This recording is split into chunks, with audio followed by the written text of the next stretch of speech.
Hello friends, welcome back to my channel. कैसे हैं आप सब? आशा करती हूँ कि आप सब अच्छे होंगे। जैसा कि फ्रेंड्स, यूपीपीसीएस मेंस का रिज़ल्ट आ चुका है और आप में से काफ़ी लोगों ने मुझे कमेंट भी किया है। तो सबसे पहले उन सबको बहुत बहुत कॉन्ग्रेचुलेशन, जिनका भी क्वालिफाई हुआ है।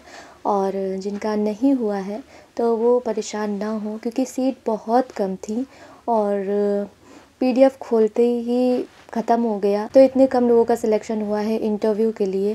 देखा जाए तो लगभग 3500 लोगों ने मेंस का एग्ज़ाम दिया था और 400 कुछ लोगों को बुलाया गया है इंटरव्यू के लिए, और उसमें से भी 150 लोगों का सिलेक्शन होगा, फाइनल सिलेक्शन। यहाँ पर अनसर्टेनिटी बहुत ज़्यादा है। कुछ लोग बहुत अच्छा करते हैं लेकिन नहीं क्वालिफाई होता है, और एवरेज वाले जो होते हैं, जिन्होंने एवरेज लिखा होता है, उनका क्वालिफाई हो जाता है। और मेहनत तो सभी करते हैं, इसके लिए ये नहीं कहा जा सकता कि किसी ने कम मेहनत की होगी।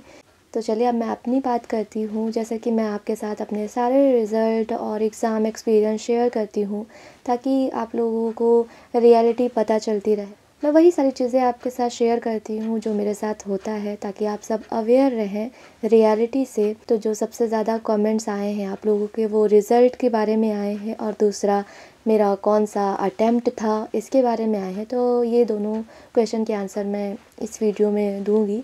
तो सबसे पहले फ्रेंड्स, मेंस की बात करें तो मेंस क्वालिफाई नहीं हुआ, और मुझे लग नहीं रहा था कि इस बार नहीं होगा। इतना तो था कि इंटरव्यू कॉल तो आ ही जाएगी, पेपर ठीक गए थे, लेकिन फिर भी नहीं हुआ। तो दुख तो होता है, सभी को होता है जब कोई एग्ज़ाम क्वालिफाई नहीं होता है। लेकिन कल शाम से मेरा भी यही था हाल कि कुछ अच्छा नहीं लग रहा था, एकदम शांत सी हो गई थी मैं। और फिर मन में यही चल रहा था कि अब क्या करना है, आगे देना चाहिए या फिर छोड़ देना चाहिए। तो उतने में ही मैं जिस मेंस ग्रुप से जुड़ी हुई हूँ, उसमें बहुत सारे लोग के ऐसे ही मैसेज आ रहे थे कि नहीं हुआ क्वालिफ़ाई।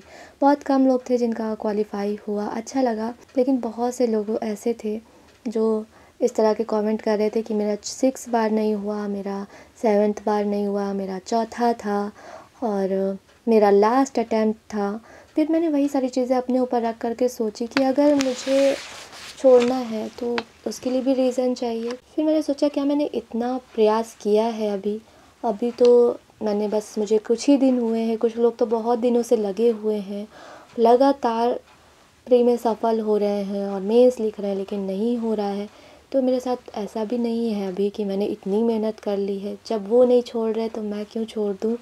और कुछ लोग कह रहे थे मेरा लास्ट अटैम्प्ट है, तो फिर मैंने ये सोचा कि अभी तो मेरे पास काफ़ी टाइम बचा हुआ है, लगभग मैं 15-16 साल आराम से दे सकती हूँ। मतलब एग्ज़ाम देने के लिए मेरे पास अभी टाइम है, तो ये भी कोई रीज़न नहीं बनता है। और तीसरी चीज़ ये कि कुछ लोगों का तो प्री क्वालिफाई नहीं हो रहा है, लगातार लगे हुए हैं, लेकिन जब वो उम्मीद रख रहे हैं कि एक दिन क्वालिफाई होगा तो मैं क्यों छोड़ दूँ। तो इन्हीं सारे पैरामीटर्स पर मैंने अपने आप को रखा और फिर ये सोचा कि देना तो है ही, और कहने वाले लोग तो बहुत कुछ कहेंगे। और मुझे पता है अभी सुबह होते ही मेरे पास कॉल आना शुरू हो जाएंगे कि क्या हुआ, मुझे तो पता था कि नहीं होगा, मैंने तो पहले ही कहा था कि मत करो प्रिपरेशन। लेकिन फ्रेंड्स, कुछ चीज़ें अपनी खुशी के लिए की जाती हैं। पहले मुझे बुरा लगता था जो इस तरह से लोग बोलते थे, बहुत ज़्यादा मतलब बोला गया है, चाहे वो किस्मत को लेकर के हो, चाहे वो नॉलेज को लेकर के हो, कि तुम्हें ये ऐसा वैसा। लेकिन फिर भी मुझे बुरा अब नहीं लगता है इस चीज़ को लेकर के, क्योंकि मुझे पता है कि उन्हें रियलिटी नहीं पता है। फेस मैं कर रही हूँ, रियलिटी मैं जानती हूँ कि क्या है, कितनी पोस्ट होती हैं, कितना हार्ड वर्क है। जब उन्हें पता ही नहीं है तो वो जो भी बोल रहे हैं उन्हें बोलने दो। मुझे जो पता है, मुझे जो करना है वो मैं करूँगी। तो फ्रेंड्स, मैंने फिर यही लास्ट में निष्कर्ष निकाला कि मुझे अभी ट्राई करना है। और देखिए, मैं इसीलिए ये सारी चीज़ें आपके साथ शेयर करती हूँ, क्योंकि मुझे ऐसा लगता है कि ये सारी चीज़ें मोटिवेट करती हैं। मुझे भी दूसरों से मोटिवेशन मिलता है, और वही मैं करती हूँ कि हो सकता है मुझसे कुछ लोग मोटिवेट हों, क्योंकि सबकी सिचुएशंस अलग होती हैं। जैसे कुछ लोगों के साथ ऐसा होता है कि उनके पेरेंट्स पूरा सपोर्ट में होते हैं कि नहीं बेटा तुम तैयारी करो, मैं तुम्हारे साथ हूँ, और परेशान होने की ज़रूरत नहीं है, घबराने की ज़रूरत नहीं है। तो फिर उनमें एक पॉज़िटिविटी आती है, वो अपने आप से मतलब उतना अच्छा फिर से लग कर के पढ़ाई करते हैं।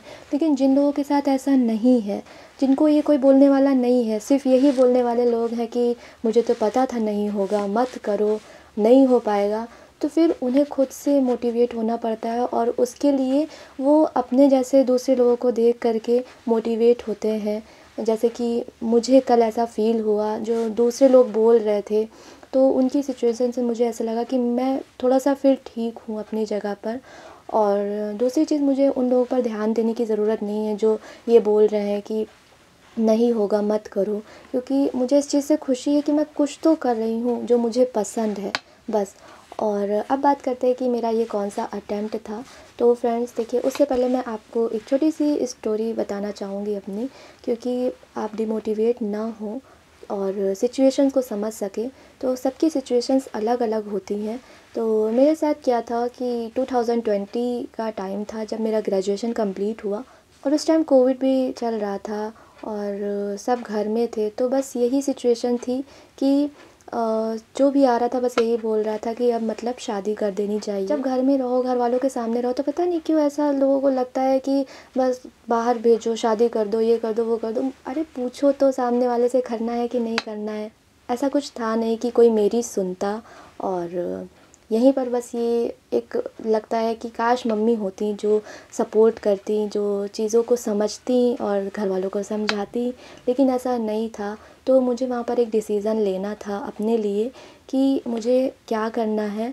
तो फिर मुझे यही सही लगा कि घर पर नहीं हो पाएगा, क्योंकि जो आता है वो यही बोलता है कि घर में मत बैठाओ, और घर वाले भी सपोर्ट नहीं इतना ज़्यादा करते हैं। तो मुझे घर छोड़ देना चाहिए। तो 2020 लास्ट में मैंने घर छोड़ दिया था, और 2021 में मेरा फर्स्ट अटेम्प्ट था। और अच्छे से मैंने पढ़ाई की थी, लेकिन मेरा क्वालिफ़ाई नहीं हुआ। उसका रीज़न यही था कि एग्ज़ाम के टाइम मैंने बहुत स्ट्रेस ले लिया था कि लोग क्या कहेंगे, मैंने ऐसा किया है, घर छोड़ दिया है, और फिर यही होगा कि देखा नहीं हो पाया, ये वो। और फिर मेरी दादी की तबीयत भी ठीक नहीं थी, तो एक ये भी था कि उनके रहते मुझे कुछ करना है, जल्दी करना है। तो फिर उस स्ट्रेस में मेरा पेपर अच्छा हो सकता था, क्वालिफ़ाई वो भी अटेम्प्ट हो सकता था। जब मैंने आकर के मिलाया तो कुछ क्वेश्चन ऐसे मेरे गलत हो गए जो मुझे आते थे। तो वो एग्ज़ाम टाइम पूरा कंसंट्रेशन ना कर पाने की वजह से मेरा क्वालिफ़ाई नहीं हुआ प्रीलिम्स। तो फिर उसके बाद मैंने चीज़ें पॉइंट आउट की कि क्या करना चाहिए, और ऐसे तो पीछे नहीं हट सकते, जो सोच कर के आए वो तो करना है। तो फिर उसके बाद फिर मैंने स्ट्रेस लेना छोड़ दिया एकदम, कि जब खुद शांत नहीं रहेंगे तो क्या ही कर पाएंगे किसी के लिए, जब तक कि खुद कुछ नहीं बन पाएंगे। तो पहले खुद पर थोड़ा सा एफ़र्ट लगाना है कि खुद अपना उस लायक बने, तब तो कर पाएंगे किसी के लिए कुछ। तो फिर मैंने एक्स्ट्रा चीज़ें सोचना बंद कर दी जो मेरे हाथ में नहीं है, उन चीज़ों के बारे में। तो फिर मेरा 2022 का प्रीलिम्स क्वालिफ़ाई हुआ, और मैंने मेंस लिखा। लेकिन फिर उसमें भी यही हो गया कि मैंने दूसरे एग्ज़ाम पर फ़ोकस किया, तो मेंस क्वालिफ़ाई नहीं हुआ। तो फिर मुझे इतना बुरा नहीं लगा, क्योंकि मैंने खुद उतना मेहनत नहीं की थी मेंस के लिए। और 2023 में मैंने प्री दिया, प्री क्वालिफ़ाई हुआ, मेंस दिया। लेकिन ये वाला मेंस मैंने मतलब पूरा एफ़र्ट लगाया था इसमें। मैंने अपने सारे जो अदर एग्ज़ाम्स थे, जैसे कि वीडियो हो गया और मुख्य सेविका हो गया और जेए का एग्ज़ाम, जूनियर असिस्टेंट्स का, वो सब बिना पढ़े ऐसे ही दे दिए, और कि मुझे बस इसको इस बार करना है। लेकिन फिर वही बैड लक कि नहीं हुआ। सीट बहुत ज़्यादा कम थी, अगर हो सकता है थोड़ी सी ज़्यादा होती तो हो भी सकता था, लेकिन क्या ही किया जा सकता है, अब नहीं हुआ तो मेरा बताने का सिर्फ यही उद्देश्य था कि आप में से जो भी लोग इस तरह की सिचुएशंस में हैं, तो चीज़ों को समझिए। और ये जो फ़ील्ड है, ठीक है, इसमें इतना ज़्यादा आसान नहीं है कि तुरंत हो ही जाएगा। मतलब मैक्सिमम लोगों को बहुत ज़्यादा टाइम लग जाता है, और कुछ ही लोग होते हैं जिनका बहुत जल्दी हो जाता है।